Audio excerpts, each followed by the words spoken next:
Good morning. मैं हूं Aslam sir और मैं आपको पढ़ा रहा हूं आज 9th क्लास का विज्ञान।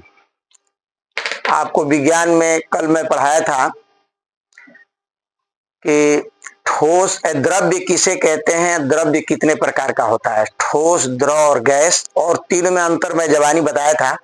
आप लोग लिख लिए होंगे, वीडियो वाले लोग भी लिख लिए होंगे। आज भी मैं बहुत ही महत्वपूर्ण जो है प्रश्न ले रहा हूं, वो है परमाणु और अणु।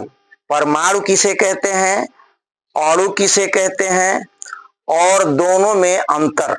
ये 8 से 9 मिनट का वीडियो होगा। खूब आराम से पूरा वीडियो देखिए, 100% आपके समझ में आएगा।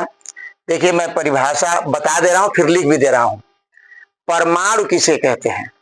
देखिए, परमाणु वो है, परमाणु की परिभाषा तो कई तरह से दिया जा सकता है, लेकिन सबसे सरल परिभाषा है कि परमाणु वो है जो स्वतंत्र अवस्था में नहीं रह सकता, परंतु रासायनिक क्रिया में भाग लेता है।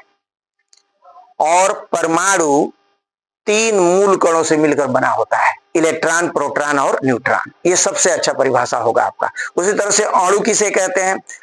अणु स्वतंत्र अवस्था में रह सकता है, परंतु रासायनिक क्रिया में भाग नहीं लेता, और यह परमाणुओं से मिलकर बना होता है। सबसे बेटर परिभाषा आपको मैं बता दिया, यही मैं लिख दे रहा हूं। आप लोग भी लिख लीजिए, वीडियो वाले लोग भी लिख लें, धीरे धीरे मैं लिख रहा हूं, लिख लें आप आराम से। परमाणु किसे कहते हैं? तो उत्तर होगा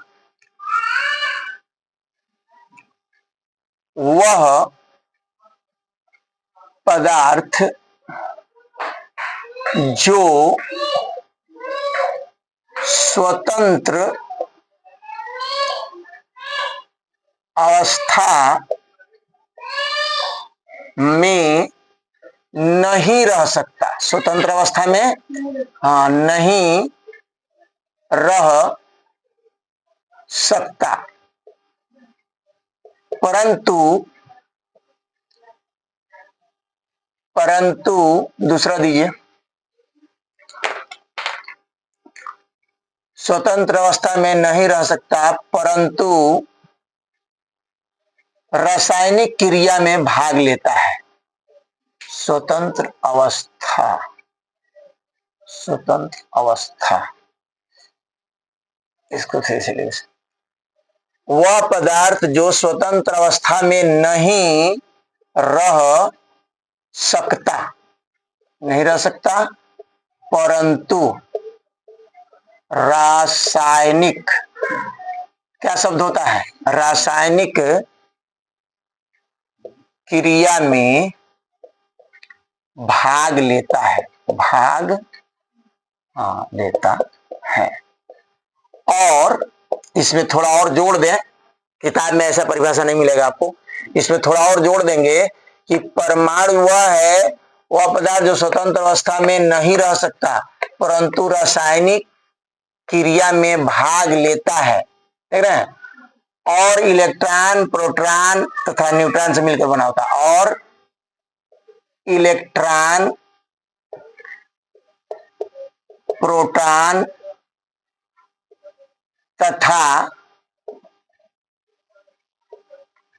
तथा न्यूट्रॉन से मिलकर बना होता है। मिलकर क्या होता है? बना होता है। ये सबसे बेटर परिभाषा आपका हो गया। इसको आप याद कर लें कि वह पदार्थ जो स्वतंत्र अवस्था में नहीं रह सकता परंतु रासायनिक क्रिया में भाग लेता है और इलेक्ट्रॉन, प्रोटॉन और न्यूट्रॉन से मिलकर बना होता है। इसे लिख सकते हैं, परमाणु वह है जो स्वतंत्र अवस्था में नहीं रह सकता, ऐसे भी लिखा जा सकता है। और देखिए, और इसके उल्टा होगा, स्वतंत्र अवस्था में रह सकता है परंतु रासायनिक क्रिया में भाग नहीं लेता। यह स्वतंत्र अवस्था, स्वतंत्र अवस्था में रह सकता है, परंतु रासायनिक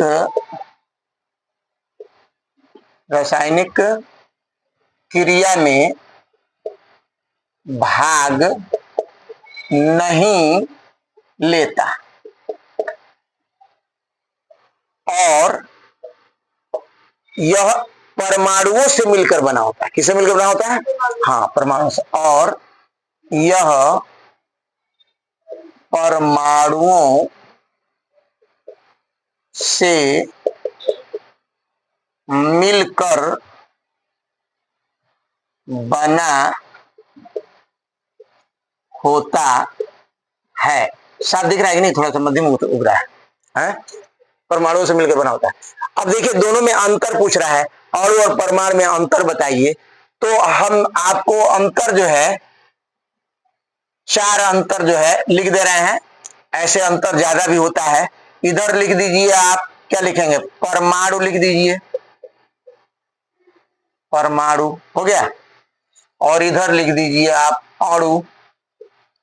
अब इसमें पहला अंतर देखिए, दूसरा, तीसरा, चौथा, 4 अंतर ले लीजिए।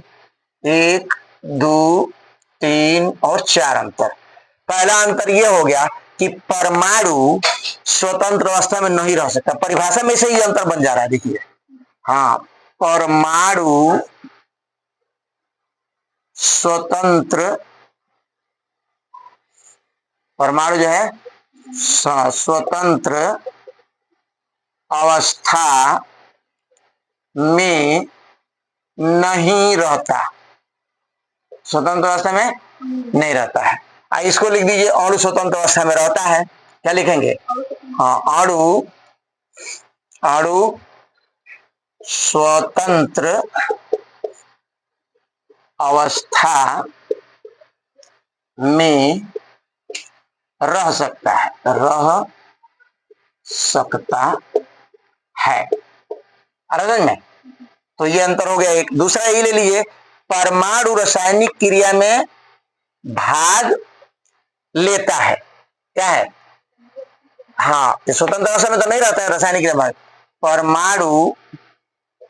परमाणु रासायनिक क्रिया में भाग लेता है, रासायनिक क्रिया में भाग लेता है। और ये देखिए, ये स्वतंत्र अवस्था में रह सकता है परंतु रासायनिक क्रिया में भाग नहीं लेता है ना। यह रासायनिक क्रिया में भाग नहीं लेता। कितना मिनट हो गया? नहीं लेता, बस 1 मिनट और। नहीं लेता है। तीसरा अंतर देखिए, परमाणु जो है इलेक्ट्रॉन, प्रोटॉन, न्यूट्रॉन से मिलकर बना होता है। यह इलेक्ट्रॉन, प्रोटॉन तथा न्यूट्रॉन से मिलकर बना होता है। सुन के लिख लीजिए, अगर साफ नहीं दिखा रहा तो।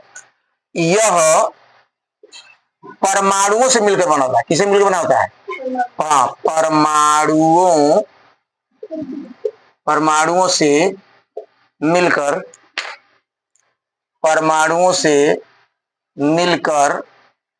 बना होता है। बस एक अंतर और ले लें कि और जो चला ना, 3 अंतर रहने चाहिए, काफी है। 3 अंतर काफी है। 3 अंतर ले लीजिए, काफी है। और 3 दोनों को परिभाषा लिख दीजिएगा और अंतर लिख दीजिए। आपका ये फर्स्ट क्लास एक क्वेश्चन बन गया। बोर्ड में ये जरूर पूछेगा। मैं हूं असलम सर।